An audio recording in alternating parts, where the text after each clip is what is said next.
अस्सलाम वालेकुम। Welcome to एमराद। दोस्तों, रिसेंटली खबरें कुछ यूँ इमर्ज हो रही हैं कि पाकिस्तान अपने कुछ फतह सीरीज़ के रॉकेट सिस्टम्स या मिसाइल सिस्टम्स बांग्लादेश को डिलीवर कर सकता है। या तो ये बांग्लादेश खरीदेगा या पाकिस्तान वैसे इनको प्लेस करेगा बांग्लादेश में।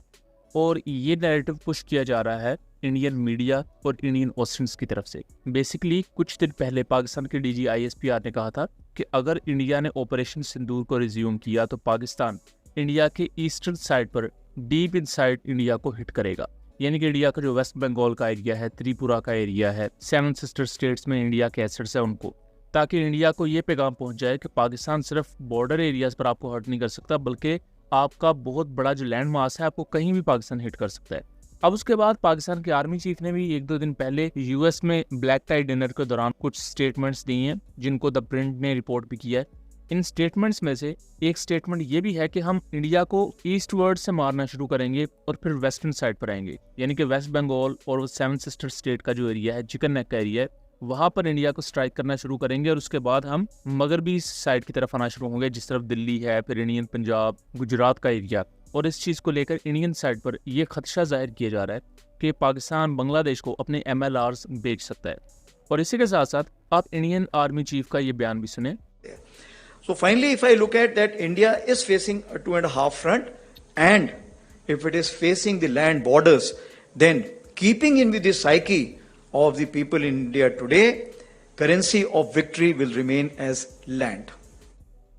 अब इसमें वो खुद कह रहे हैं कि हम 2 फ्रंट वॉर नहीं बल्कि 2.5 फ्रंट वॉर लड़ रहे हैं। यानी कि 2 फ्रंट तो चाइना और पाकिस्तान है और जो हाफ फ्रंट उनके खिलाफ खुल सकता है वो बांग्लादेश है।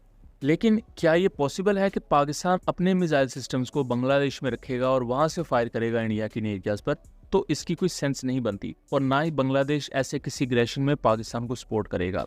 लेकिन यहाँ एक नोशन जो कि पॉसिबल है वो ये कि बांग्लादेश पाकिस्तान के फतेह रॉकेट सिस्टम्स को खरीदे, क्योंकि रिसेंटली ऐसी रिपोर्ट्स हैं और इवन पाकिस्तान इंडिया के क्लैश से पहले भी ऐसी रिपोर्ट्स थी कि बांग्लादेश इन वेपन सिस्टम्स में इंटरेस्टेड है। इनके अलावा भी दूसरे कुछ वेपन सिस्टम्स है। करंटली बांग्लादेश अपनी आर्टिलरी और आर्मर्ड कोर के लिए एमुनेशन पाकिस्तान से खरीदता है और उसके साथ साथ रिसेंटली बांग्लादेश ने अपने टैंक्स को ओवरहॉल करने के लिए भी एक मुआहदा पाकिस्तान से साइन किया है। उस पर डिटेल वीडियोस हमने बनाई हुई हैं, लिंक मैं डिस्क्रिप्शन में दे दूंगा। करंटली बांग्लादेश जिन 2 कंट्रीज को बहुत ज़्यादा पुश कर रहा है अपनी डिफेंस नीड्स को पूरा करने के लिए, उनमें चाइना और तुर्की हैं। और फ्यूचर में पाकिस्तान एक तीसरे कंट्री के तौर पर उभर सकता है जिससे बांग्लादेश वेपन सिस्टम्स खरीदे। इस कॉन्टेक्स्ट में ये कहना भी इम्पॉसिबल नहीं है कि बांग्लादेश पाकिस्तान से फतेह 1 या फतेह 2 जैसे रॉकेट सिस्टम्स को खरीदे, क्योंकि पाकिस्तान की ग्रिड्स ने इन्हें एक्सपोर्ट मार्केट के लिए पिच किया हुआ है। और इंडिया के खिलाफ जो इनकी परफॉर्मेंस रही है कि इंडिया के top notch air defence system इन्हें नहीं रोक पाए, उससे फतेह MLR ग्लोबल मार्केट में और ज़्यादा अट्रैक्टिव हुए हैं। फतेह MLRs इस कॉन्टेक्स्ट में भी बहुत ज़्यादा अहम है, खासतौर पर पाकिस्तान और इंडिया के कॉन्टेक्स्ट को लेकर ये अगर बात करें कि ये आपको स्टैंड ऑफ रेंजेस पर अपने दुश्मन को इंगेज करने की कैपेबिलिटी देती हैं। पाकिस्तान और इंडिया की रिसेंट कॉन्फ्लिक्ट में सबसे ज़्यादा जो कैपेबिलिटी दोनों साइड पर देखी गई वो ये थी कि कई 100 किलोमीटर दूर बैठकर भी आप अपने एनिमी को इंगेज कर सकते हैं, मिसाइल्स के थ्रू, रॉकेट्स या MLRs के थ्रू और एयर लॉन्च इक्विपमेंट के थ्रू। और इंडिया भी अब इसी कैपेबिलिटी पर काम कर रहा है। पाकिस्तान भी फतेह MLRs को मजीद अब आगे अपग्रेड कर रहा है। इसके मजीद वेरिएंट्स भी आएंगे और फतेह 4 पर हम ऑलरेडी एक वीडियो बना चुके हैं, जब DG ISPR ने ये बयान दिया था, तो उस वीडियो का लिंक डिस्क्रिप्शन में दिया होगा, उस वीडियो को ज़रूर देख लीजिएगा।